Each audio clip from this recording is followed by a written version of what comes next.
I'm Debbie Bell-Hosking for FinextraTV, and I'm joined by Eduardo Plastino of Cognizant.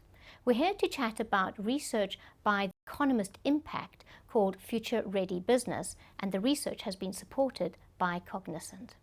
Eduardo, welcome. Thanks for having me. Absolute pleasure to have you here. Let's get on to this research.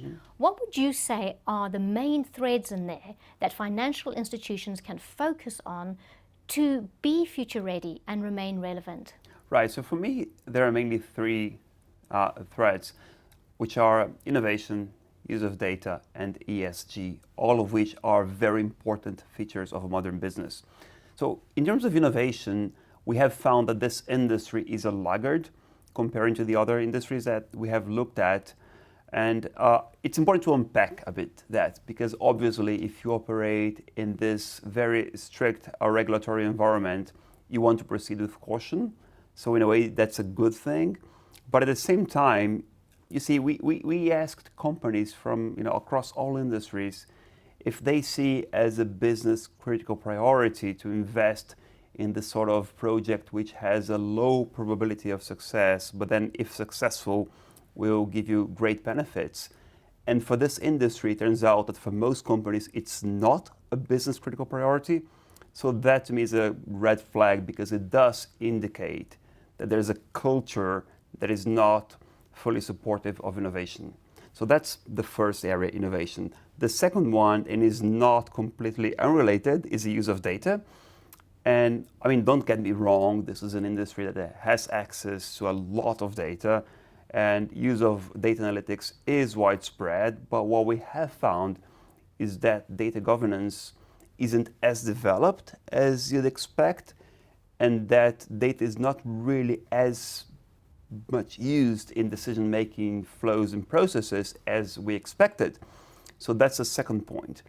And when it comes to ESG, again, it has to do with the use of data not being as developed as we would expect, because obviously, if you want to say reduce your energy consumption, then you have to understand, where it's possible to cut it down. If you want to understand the environmental impact of your loan or investment portfolio, then obviously you need to be very proficient in the way you use and apply data to get insights. But there's more than that. So we have seen that for most companies in this industry, they don't necessarily have their social and environmental impact assessed on a regular basis by external auditors. So there's a need for more ambition there as well. So those are the three main threads in which we believe they have to do better: innovation, use of data, and ESG. Excellent, thank you for that. What about personalisation into the mix there? Of course. Yeah. What technology and methods are available to boost personalisation? So that's an interesting one, because when you look at the technologies, and we're talking here mainly AI and data analytics, the reality is that they have invested quite a lot in those technologies.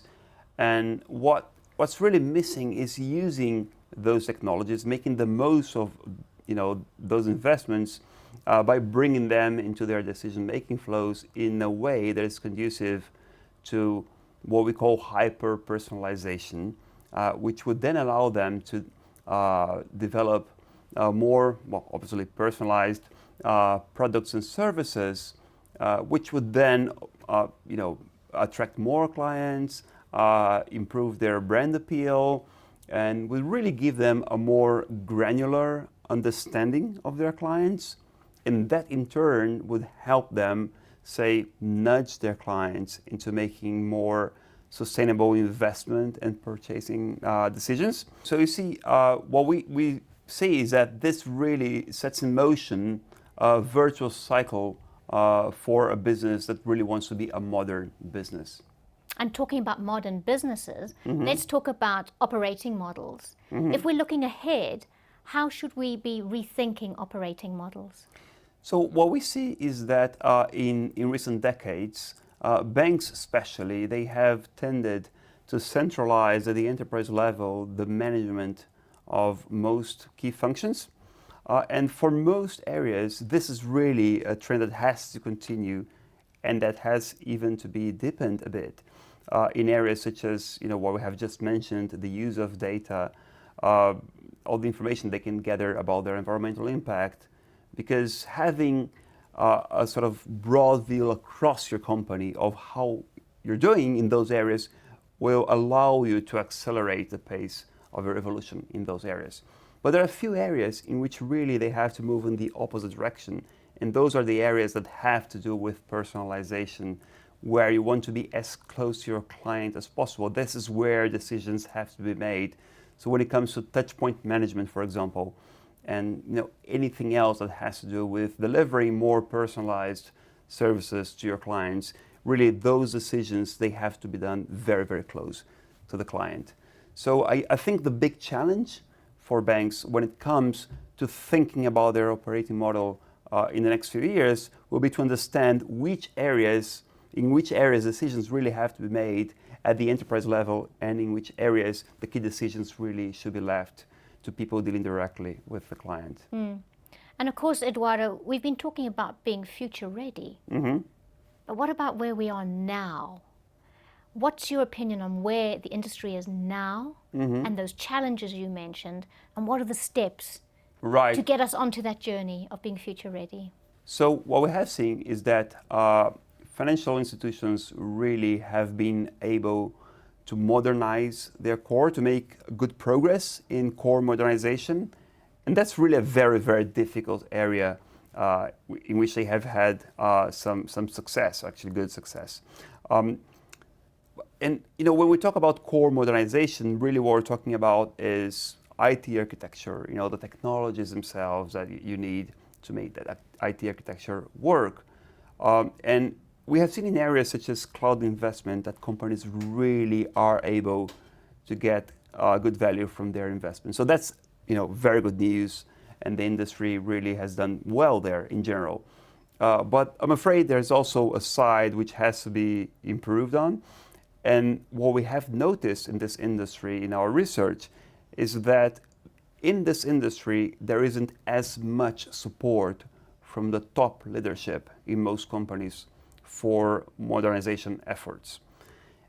And that's a problem. If you think, for example, about the challenges facing, say, universal banks, and the sheer complexity of moving their functions to the sort of cloud-based infrastructure that is associated with running a modern bank, with open banking, with being more agile in terms of payment initiation and execution, you name it, all important functions, then obviously you need all the support that you can get from the top leadership, not least because it will enable more collaboration and coordination across the different areas.